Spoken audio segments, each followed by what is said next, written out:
AARP is issuing a new warning for holiday shoppers. The agency sent out a sample quiz trying to see just if people could notice scams. 20% failed. AARP says that most common scams that people should be aware of involve gift cards and charitable donations. Now, when it comes to charities, AARP says that reports really only about 30% of people do their research before they make a donation. Now, a lot of kids may have a smartphone on their wish list this year, and parents may consider it because they do like the idea of having that way to communicate. But we talked to social media safety expert Josh Oakes about some things to look at first. He says it's a gift that requires a commitment from parents. Know that it's going to take a bigger commitment from the parent. You have to be on every single app that your kid is on. You need to know the passcode. You also need to monitor it on a random basis. An adult needs to learn the technology to set up appropriate content and controls. You should download a social media or cell phone agreement that outlines things like what happens if it breaks and rules of what they can use the phone for and just how often, and in what scenarios the phone will likely be taken away. Now, Oakes says that a child's current behavior with technology is a good indicator if they are ready for that smartphone. If they're spending a lot of time as a pastime online and you're always fighting with them, maybe it's time to have a discussion before you buy them the phone. Now, if you don't think they're ready for a smartphone or you just don't want to spend that much, there are some alternatives. Josh recommends the Gizmo Watch, which is by Verizon, then the Relay device, which is kind of like a walkie-talkie, or the Gab phone, which looks like a smartphone but doesn't offer all the same access. Well, a young man turned his bullying experience into a way to spread kindness. Kyler's Kicks has given away more than 30,000 pairs of shoes since it started 3 years ago. But founder Kyler Nipper isn't stopping there. Monday on The Now, we're going to bring you his next endeavor, which is free mental health care access for youth. Well, did you notice it was warmer today? It was. We're still in the low 40s. That's the magic number by tomorrow morning, with showers developing, especially in the southern half of the state. Tomorrow, 42. It will be mainly dry. Sunday becomes more interesting. We'll talk about that during the next half hour.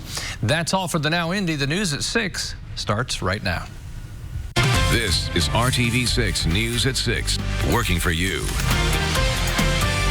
Take this baby from being lost and unknown and unnamed and naked in a morgue. And I've dressed this baby in a beautiful garment. Indiana has one of the worst infant mortality rates in the country, and some babies who die are unclaimed. What one group is doing to make sure those children are not forgotten. Snow potential headlines, my weekend forecast. We'll get into our late Sunday timing coming up. The man who walks along Butler's most popular four-legged friend has needed a new kidney for months. Finally, a match. We look at the need for organ donations, what you can do to help save lives. A mother says her daughter has endured 5 years of relentless bullying, the pain she says it caused her child, and the steps she's taking to protect her. A call to anyone who is looking to give back this holiday season. Salvation Army donations are down, and now they're dealing with the theft of one of their red kettles. Good evening to you at 6 o'clock. I'm Mark Mullins.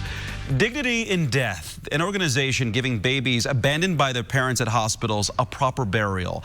Indiana is one of the worst states when it comes to infant mortality.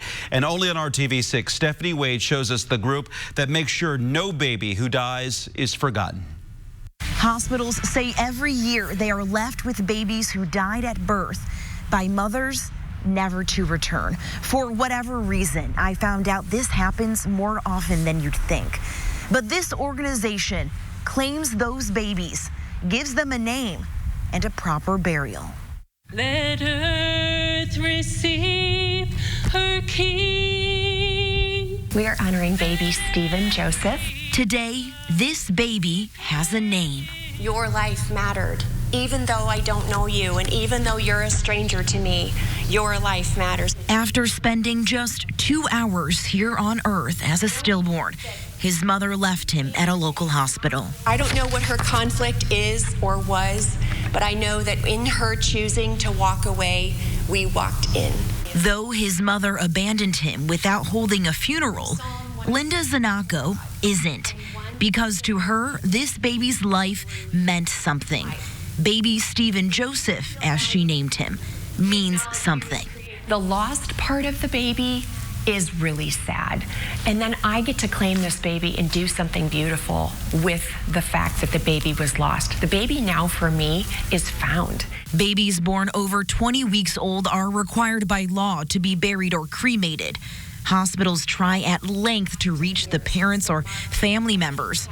If unsuccessful after a certain point, they reach out to Zanako with He Knows Your Name Ministries. She signs legally binding paperwork all the way from the hospital to the funeral home to the cemetery, where she's buried now 21 abandoned babies. I see that every one of my babies is an opportunity for me to talk about infant loss, bereavement subjects, the fact that we need to raise the stigma of miscarriage and stillborn loss and infant loss, because there's so many families who've walked in silence. Giving each child a name, a gown, and a proper send-off to celebrate their life. And let his little child come in. Working for you, Stephanie Wade, RTV6. Well, one of the hospitals He Knows Your Name Ministries partners with is Community Health Network. 2 years ago, they told us up to 10 babies were abandoned each year at their hospitals.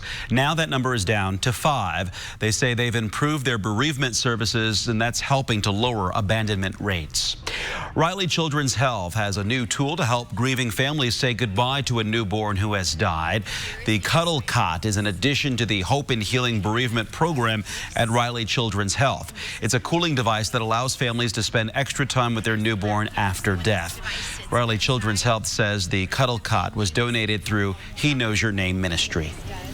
6:04 on this Friday night. Dry this afternoon, just some showers this evening. We're at 41. It's down 1 degree in the last hour. The showers that I mentioned between Columbus and Seymour, cutting through Greensburg and Decatur County. I think we'll see additional showers slide in from the southwest. You see the motion there. That puts southern Indiana and southeast portions of the state with the most likely area for showers. Temperature still comfortable and slow to change because of the cloud cover that we have. Tomorrow, mainly dry and 42. Sunday, a different story. 32 degrees dry during the daylight hours, but I think by Sunday evening, this is 7 o'clock, we begin to see some snow. That expands. We need to talk about why the forecast becomes more difficult, though, for tomorrow or Sunday night into Monday. We'll do that in a bit. Don't forget your RTV6 app and Storm Shield app. Very helpful in the winter as well. I totally underestimated the amount of people that would be willing to come to my aid. After months of searching, a kidney donor has been found for the handler of Butler's mascot, Blue 3. Michael Colton Mark has been sharing his journey ever since he was diagnosed with kidney failure back in April. RTV6's Megan Sanctorum spoke with him today about the challenges of finding a match and what it takes to become a donor.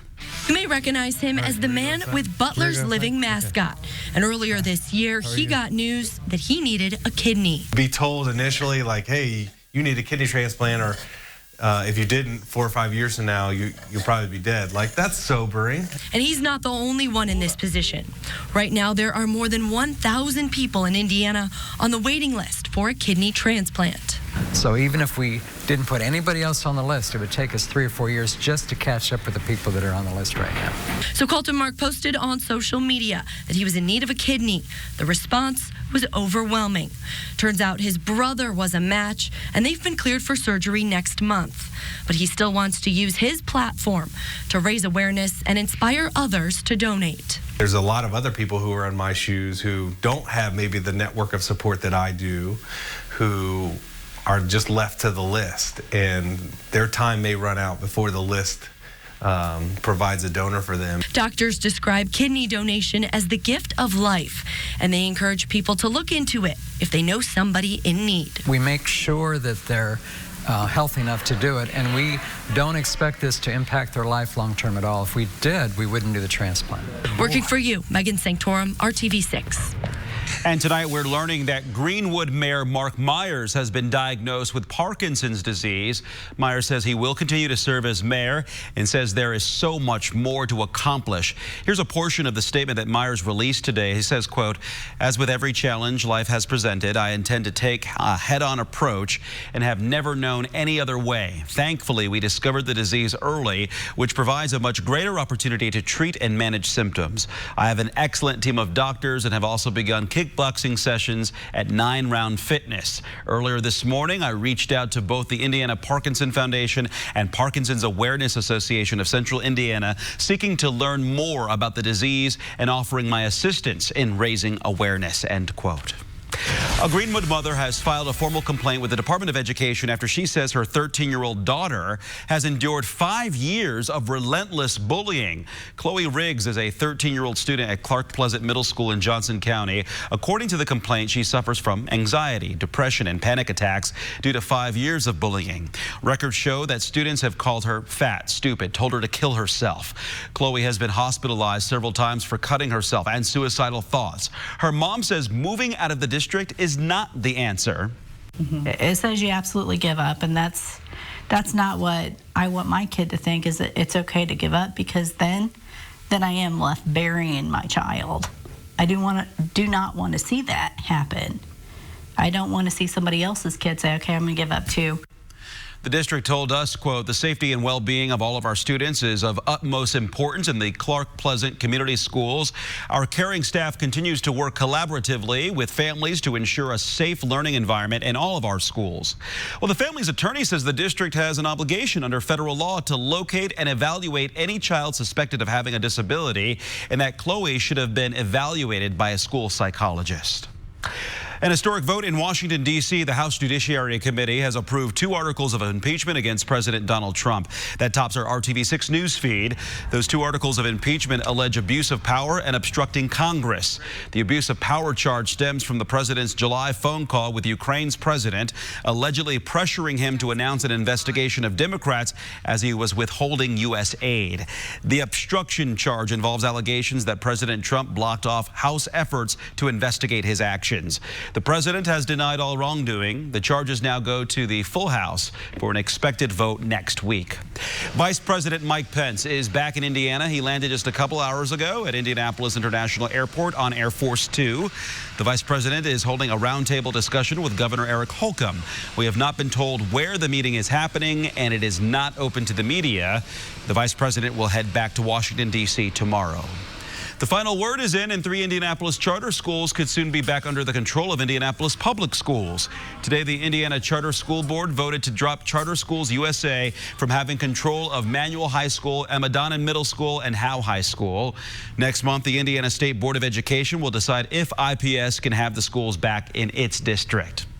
Right now, the FBI in Indianapolis needs your help to find this man. He is the suspect in the robbery of a PNC bank on East 86th Street in Nora on the north side.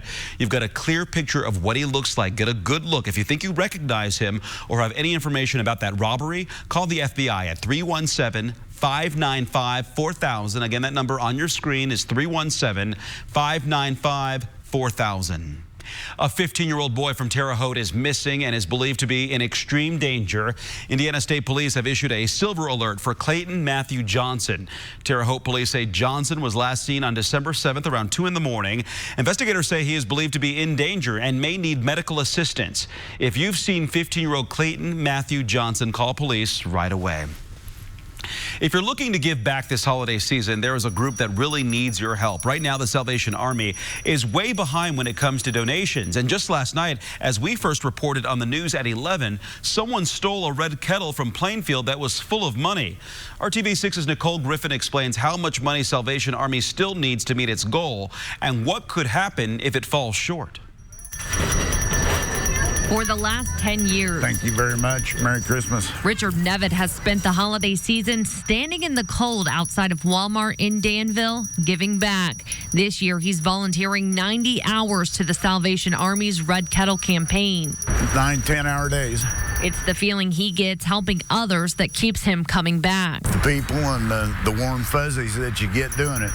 Right now, the Salvation Army needs more volunteers like Richard. They are only at 30% of their $800,000 Red Kettle goal, with $154,000 raised. We're down. We're seriously down. Lieutenant Joshua Hubbard says learning that someone stole a red kettle from JCPenney in Plainfield Thursday makes things worse, especially at a time when donations are already low. It was truly a low day for us that someone would take that red kettle, not just the kettle, but the whole stand was missing.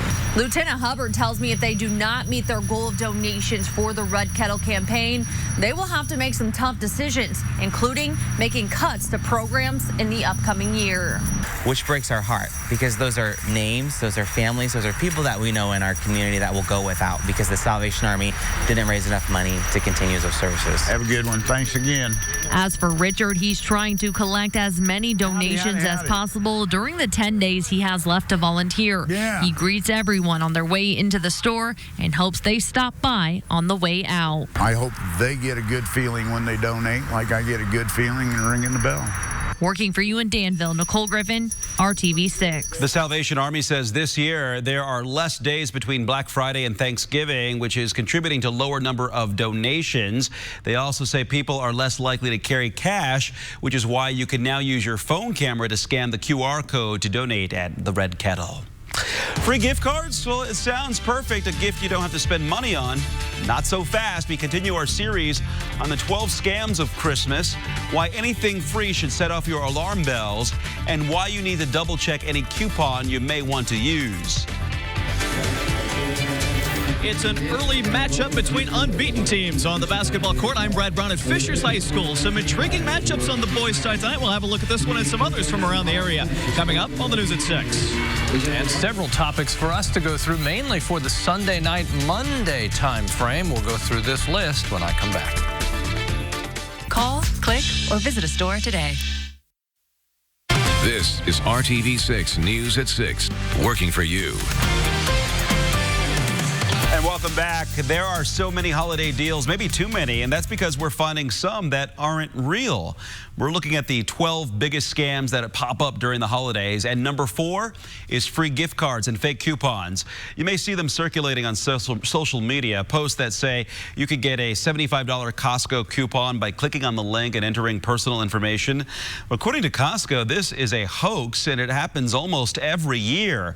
Also, be careful of gift card offers like pay $10 for a $100 in gift cards, or text messages saying you were randomly selected to win a $1,000 gift card to Walmart with a suspicious link. If it seems too good to be true, well, it probably is. However, we have seen companies like Target giving away gift cards in exchange for something. You've got to wonder what's in it for them. You know, so yes, if I go to Target, I buy an iPhone, I get $200. You know what? I'm probably going to also buy accessories. And it's Target. I'm probably going to buy 40 other things while I'm there. The accounting professor says this is a tactic. Stores may give you something if you spend something, but no store is going to give away anything for free. Working for you, we're bringing you a different scam crooks like to use this time of year and how you can find out how to avoid them on our website. That's theindychannel.com. You can also find this information on the RTV6 app. Well, let's jump right to it. Since Sunday's the big headline, Sunday night into Monday, we may have snow as well as freezing rain potential, and it all may lead to a slick morning drive on Monday. To pick up, I'm going to show you 2 different models and show you the challenge. It's a matter of how far north the warmer air gets and whether we transition to freezing rain, cutting down on some snow potential. 4 o'clock in the afternoon, sunny, Sunday, it is snow to the southwest, but by 7 o'clock, you see from Lafayette to Indy to Greensburg, snow's arrived. It overspreads the rest of central Indiana through 11 o'clock. And you'll see in a second the little ribbon of pink that shows up on the next model right here. That's indicating that we'll see some freezing rain with this, and it may lift as far north as central Indiana from Terre Haute to Indy, just south of Muncie. That would have an impact, obviously, on road conditions and the amount of snow that we get out of this. Here are 4 different computer models. 3 of them have between 1 to 2 inches of snow. 1 is an outlier, as you can see. We'll continue to follow that through the weekend, get better definition of what we think will happen. Showers between Columbus and Seymour. They're moving toward Greensburg, cutting through Decatur County, on up toward Rushville and Connorsville as well. There'll be other light showers through the night, especially to the south and east. And if you see a snowflake or two, wouldn't be surprised. Nothing of real consequence. Temperatures staying at or just above the freezing mark through the morning hours tomorrow. We're only 1 degree cooler than last hour in Indy, 41 in the 30s along 231 from Lafayette down to Crawfordsville and Greencastle, 40s to the south and west. As far as taking your dog for a walk, oh, that's an option. But in this case, we got a big boy. Yeah, that's Shay. Say hello to Shay. And I don't know when the last time you rubbed a horse's nose. It's warm and soft. I think it's been a couple of months. If you're down on the circle, you know there are carriage rides every night. But Shay, good to see you. Good to rub noses with you. Temperatures will be in the 30s. As you go through tomorrow, these overnight showers begin to pull away, and we dry out for most of the day Saturday and on Sunday. It's Sunday night, as we mentioned, where we start to see the increase in snow chances. During the day on Saturday, 42 for the high. Will only be in the low 30s for a high temperature on Sunday. Wintry mix Sunday night into Monday. That may be the challenge. Our Brad Brown is in the gym that's coming alive. Brad? Kevin, indeed, we are at Fishers High School tonight. It's our second big Friday night of the boys basketball season. The Tigers are off to a 4-0 start, taking on 3-0 Shenandoah here this evening. So a nice matchup here between one of the big schools and the small schools in the area. Tigers head coach Matt Moore joining us here on the news at 6. Coach, a couple of big wins for your team last weekend. What has impressed you most about your guys' first couple weeks of the season? You know, I think the thing I've enjoyed about our group is they're extremely competitive. Their chemistry is great, and they're extremely coachable. You know, we graduated Willie Jackson, who's the school's all-time leading scorer. Terry Hicks, Josiah Matthews, a lot of guys that had a lot of miles on their tires, and we have kind of an unknown group a little bit outside of Jeff Simmons and Alex Salaji. So they've meshed well, and we picked up some good road wins and 2 good home wins, and now we get a chance to play against a good Shenandoah team. A couple of back-to-back weekends here early in the season. Kind of a test for your guys to see what you got from Friday to Saturday on these weekends? Absolutely. You know, I think this is a great matchup for us because it's very much a sectional feel in terms of, I think their style of play fits kind of the Westfield prototype. And then, you know, tomorrow night with Columbus North coming in, they've got 2 really good junior and senior players that are going to give us some challenges we haven't seen yet. So we get a good test here before we head into the holiday. You got a lot of big games in this early part of the season. Are you going to get a sense real early of what you got from your guys out of this? Yeah, I hope so. You know, I think the biggest thing for us is we obviously have some things we got to improve on, but you know, we've shown that Jeff Simmons is a player in the Indianapolis area that people need to pay attention to, averaging around 24 and 6 a game. We shoot it at a high clip. I think it's probably the best passing team I've had in my 10 years as a head coach. So I've had a lot of fun with them, and we're just going to kind of see where we fall here in the next few weeks, see how good we are. Outstanding. Good luck tonight. Thank you. Matt Moore, head coach of the Fishers Tigers. Take a look at some of the other games we'll be covering for you here this evening, as we'll have this one coming up for you here tonight. A couple other games involving top 10 teams here this evening. Brownsburg making the trip over to Lawrence North to take on the Wildcats. We're also going to get a look at Warren Central taking on Cathedral, and it'll be Culver Academy and IU recruit Trey Galloway making the trip to Zionsville. We'll have some of that for you tonight on the news at 11. Colts today practice for Week 15, continuing as they get set for Monday night's game, taking on the Saints. T.Y. Hilton back on the field today as he was limited in practice, but he says he's going to play coming up on Monday night, so we'll see how that goes. We get a look at a little more of this preparation as the Colts kind of ramping things up. A bit of just a walkthrough on Thursday, a little more coming up here today as the Colts trying to limit their mistakes going into Monday night's game against the Saints as they let one get away last weekend in Tampa Bay. Center Ryan Kelly talking about some of the pressure the team might not be facing, but perhaps coming here into the final 3 weeks of the season. You know, we played Sunday Night Football against Kansas City in a game that nobody thought we were going to win. So that's kind of the emphasis all week is just the preparation. You know, it's obviously getting towards the end of the season. You know, guys are getting a little banged up, so a little bit lighter day. But, you know, as far as the mental focus goes, I mean, it's such a big game, you know, playing in a hostile environment like there that we're to be on, you know, communication and on our P's and Q's. Of course, we got the game for you coming up Monday night. Ahead of kickoff, though, our pregame special at 7:30. We got interviews with Jack Doyle, Super Bowl champ Ryan Deem joining us in the studio. Also stories with Drew Brees and Peyton Manning, all of that 7:30 Monday night kickoff at 8:15. Colts and the Saints Monday right here on RTV6. Hey, we'll see you back on the news at 11 with our Hoosier Hoop Hysteria coverage. Some good ones around the area. Enjoy your evening. We'll catch you back here then. Time for a final break. Back to the studio to wrap up the news at 6 next.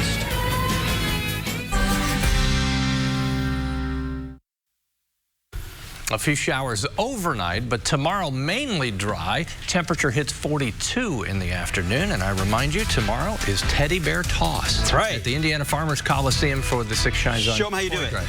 Well, I don't set him down easily. Gently. See you at 7.